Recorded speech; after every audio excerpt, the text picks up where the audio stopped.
Hello, in today's video I'll show you how to adjust water flow on DREAME D20 Plus.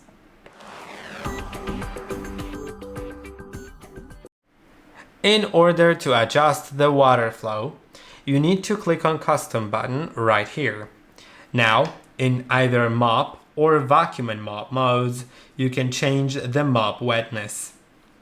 You can set it to 1, which is going to be dry. You can set it to slightly dry, standard, or somewhere in between, of course. You can set it to somewhere in between standard and wet, or all the way up. Remember that you shouldn't really set it to the highest setting unless you really need to, because it may damage your floor if it's set too high.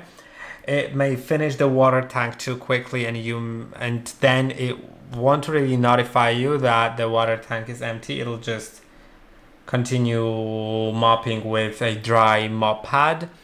And also it may slip on the floor, and you may slip on the floor because it will become slippery. So try just adjusting it to different levels and see which one works for you best.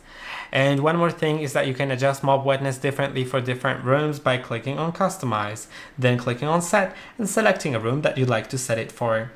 I'll set kitchen and I'll do mop or vacuum and mop, and then I'll set it to 21, and then the living room can be set to, let's say, vacuum and mop, and the mop wetness, let's set it to 18. Now I can approve it, and that's it. I hope that this video was helpful. Don't forget to like and subscribe, and I'll see you in the next one.